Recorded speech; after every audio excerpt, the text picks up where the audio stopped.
ನಮಸ್ಕಾರ ಎಲ್ರಿಗೂ welcome back to fashion and recipe Kannada blog ಚಾನಲ್ಗೆ ಫ್ರೆಂಡ್ಸ್. ಎಲ್ಲರೂ ಹೇಗಿದ್ದೀರಾ? ನೀವೆಲ್ಲರೂ ಚೆನ್ನಾಗಿದ್ದೀರಾ ಅಂತ ನಾನು ಅನ್ಕೋತಾ ಇದ್ದೀನಿ. ಇದೇನಪ್ಪ ವಿಡಿಯೋ ಸ್ಟಾರ್ಟ್ ಆಗ್ತಿದ್ದಂಗೆ ನಿಂಬೆಹಣ್ಣು ತೋರಿಸ್ತಾ ಇದ್ದೀನಿ ಅಂತ ಅಂದ್ಕೊಂಡ್ರಾ? ಹೌದು, ಇವತ್ತು ನಾನು ನಿಂಬೆಹಣ್ಣಿಂದ ಒಂದು ರೆಸಿಪಿನ ನಿಮ್ಮ ಜೊತೆ ಶೇರ್ ಮಾಡ್ಕೋತಾ ಇದ್ದೀನಿ. ತಮ್ನೇಲಲ್ಲಿ ನೋಡಿದ ಕೂಡಲೇ ನಿಮಗೆ ಗೊತ್ತಾಗಿರಬೇಕು ನಾನು ಏನು ಮಾಡೋಕ್ಕೆ ಹೊರಟಿದ್ದೀನಿ ಅಂಥೇಳಿ. ಈ ನಿಂಬೆಹಣ್ಣು ನಮಗೆ ಎಷ್ಟು ಯೂಸ್ಫುಲ್ ಇದೆ ಅಂಥೇಳಿ ನಿಮಗೆ ಗೊತ್ತು, ಹಾಗೆ ಎಲ್ಲದಕ್ಕೂ ನಾವು ಇದನ್ನು ಯೂಸ್ ಮಾಡ್ತೀವಿ. ಬಟ್ ಈ ನಿಂಬೆಹಣ್ಣಿನ ರಸವನ್ನು ಹಿಂಡಿಬಿಟ್ಟು ನಾವು ಸಿಪ್ಪೆಯನ್ನು ಬಿಸಾಕ್ತೀವಿ. ಯೂಶ್ವಲಿ ಎಲ್ಲರೂ ಹಾಗೆ ಮಾಡ್ತಾರೆ, ಅಥವಾ ಅದನ್ನು ದೇವ್ರ ಪಾತ್ರೆ ತಿಕ್ಕಕ್ಕೆ ಎಲ್ಲ ಯೂಸ್ ಮಾಡ್ತಾರೆ. ಬಟ್ ಅದನ್ನು ಹಾಗೆ ಮಾಡದೆ ನಿಂಬೆಹಣ್ಣನ್ನು ಹಿಂಡಿ ಆಗಿಂದ ಅದನ್ನು ಒಂದು ಬಾಕ್ಸಲ್ಲಿ ಸ್ಟೋರ್ ಮಾಡಿ ಇಡಿ. ಆ ಬಾಕ್ಸ್ ಪ್ಲಾಸ್ಟಿಕ್ ಬಾಕ್ಸಲ್ಲಿ, ಸ್ಟೀಲ್ ಬಾಕ್ಸ್ ಯೂಸ್ ಮಾಡಬೇಡಿ, ಇಲ್ಲ ಗಾಜಿಂದಾದರೂ ಪರವಾಗಿಲ್ಲ.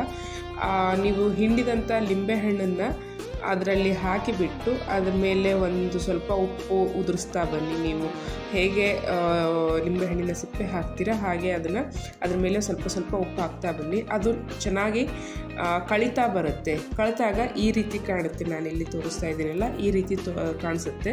ಸೊ ಅದಕ್ಕೆ ಉಪ್ಪಿನಕಾಯಿ ಮಾಡೋಕ್ಕೆ ನಾನಿಲ್ಲಿ ಒಂದು ಸ್ವಲ್ಪ ಶುಂಠಿ ಹಾಗೆ ಒಂದು ಸ್ವಲ್ಪ ಹಸಿಮೆಣಸನ್ನ ತೊಗೊಂಡಿದ್ದೀನಿ. ಹಾಗೆ ಇಲ್ಲಿ ನಾನು ಸ್ಟವ್ ಮೇಲೆ ನೀರು ಬಿಸಿ ಇಟ್ಟಿದ್ದೀನಿ ಒಂದು ದೊಡ್ಡ ಪಾತ್ರೆಯಲ್ಲಿ. ಶುಂಠಿ ಕಟ್ ಮಾಡಿ ಇಟ್ಕೊಂಡಿದ್ದು ಹಾಗೆ ಹಸಿಮೆಣಸನ್ನ ಫಸ್ಟ್ ಇಲ್ಲಿ ಗ್ರೈಂಡ್ ಮಾಡ್ಕೊಂಡ್ಬಿಡೋಣ.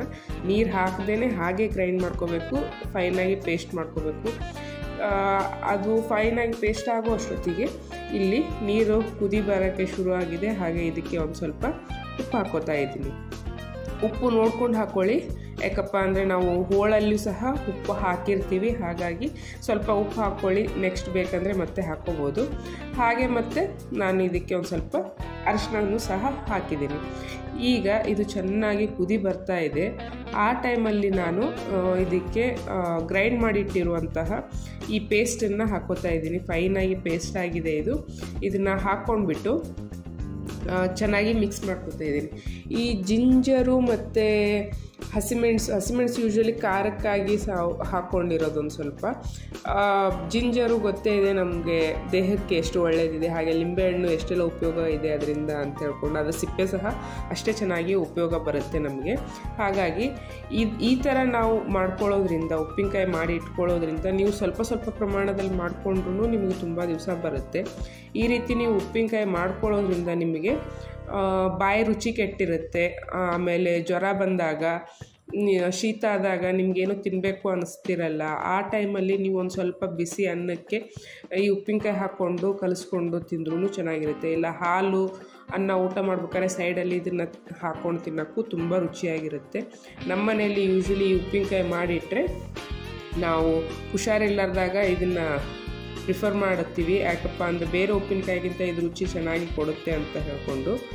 ಈಗ ಇಲ್ಲಿ ನೀವು ನೋಡ್ತಾ ಇದ್ದೀರಲ್ಲ, ಈ ಪೇಸ್ಟ್ ಹಾಕಿ ಆಗಿಂದ ನೀರು ಚೆನ್ನಾಗಿ ಕುದಿ ಬರಬೇಕು. ಹಾಗೆ ಕುದಿತಿರ್ಬೇಕಾದ್ರೆ ಇಲ್ಲಿ ನಾನು ನಿಂಬೆಹಣ್ಣಿನ ಸಿಪ್ಪೆನ, ಆ್ಯಕ್ಚುಲಿ ನಿಂಬೆಹಣ್ಣನ್ನು 2 ಭಾಗವಾಗಿ ಕಟ್ ಮಾಡಿರ್ತೀವಿ, ಅದನ್ನು ಹಾಗೆ ಸ್ಕ್ವೀಸ್ ಮಾಡಿರ್ತೀವಿ. ಅದನ್ನು ಹಾಗೇ ಉಪ್ಪು ಹಾಕಿನೂ ಸಹ ಇಡ್ಬೋದು. ಇಲ್ಲ ಅಂತಂದರೆ ನೀವು ಅದನ್ನು ಮತ್ತೆ 2 ಭಾಗ ಮಾಡಿ ಈ ಥರ ನಾನು ಇದರಲ್ಲಿ ತೋರಿಸಿದ್ದೀನಲ್ಲ, ಸಣ್ಣ ಪೀಸ್ ಮಾಡಿಕೊಂಡು ಸಹ ನೀವು ಹಾಕ್ಕೋಬೋದು. ನಾನಿಲ್ಲಿ ಹಾಗೇ ಉಪ್ಪು ಹಾಕಿ ಇಟ್ಟಿದ್ದು, ನಂತರ ಚೆನ್ನಾಗಿ ಕಳತಿಂದ ಮತ್ತೆ ಅದನ್ನು ಸಣ್ಣ ಚೂರುಗಳನ್ನಾಗಿ ಮಾಡಿ ಇದರಲ್ಲಿ ಹಾಕ್ಕೊಂಡಿದ್ದೀನಿ. ಇದು ಒಂದು ರೀತಿಲಿ ಈ ರೀತಿ ಮಾಡೋದು ಬೆಸ್ಟು. ಅದನ್ನು ಹೋಳು ಹಾಕ್ಕೊಂಡ್ಬಿಟ್ಟು ಚೆನ್ನಾಗಿ ಅದು ರಸದಲ್ಲಿ ನೆನಿಬೇಕು. ಆ ಥರ ಅದನ್ನು ಚೆನ್ನಾಗಿ ಕಲಿಸ್ತಾ ಇರಬೇಕು. ಆವಾಗವಾಗ ಅದು ಕುದೀತಾ ಇರುತ್ತೆ. ಹಾಗೆ ಅದು ರಸ ನಿಂಬೆಹಣ್ಣಿನ ಸಿಪ್ಪೆ ಹೀರ್ಕೊಳ್ತಾ ಇರುತ್ತೆ, ಅದರಲ್ಲಿರುವಂಥ ಸತ್ವನ ಹೀರ್ಕೊಳ್ತಾ ಇರುತ್ತೆ. ಸ್ವಲ್ಪ ಒಂದು 2-3 ನಿಮಿಷ ಅದನ್ನು ಚೆನ್ನಾಗಿ ಕುದಿಸ್ಬಿಟ್ಟು ಅದನ್ನು ಸ್ಟವ್ ಆಫ್ ಮಾಡಿ ಮುಚ್ಚಿಡಬೇಕು.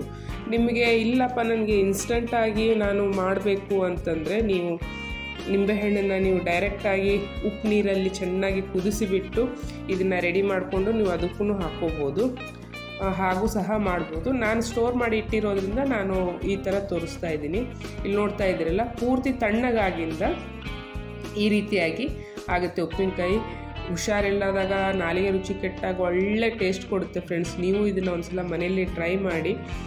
ಏನಿಲ್ಲ ಅಂದರೂ ಇಷ್ಟು ಉಪ್ಪಿನಕಾಯಿ 2 ವರ್ಷದ ತನಕ ಬರುತ್ತೆ ನಮಗೆ. ನೀವು ಟ್ರೈ ಮಾಡಿಬಿಟ್ಟು ಹೇಗಿತ್ತು ಅಂಥೇಳಿ ನನಗೆ ಕಮೆಂಟಲ್ಲಿ ತಿಳಿಸಿ. ಇವತ್ತಿನ ಈ ವಿಡಿಯೋದೊಂದಿಗೆ ಹೋಗಿ ಬರ್ತೀನಿ. ಮುಂದೆ ಇನ್ನೊಂದು ವಿಡಿಯೋದಲ್ಲಿ ಸಿಗ್ತೀನಿ. ಅಲ್ಲಿವರೆಗೂ ಬಾಯ್.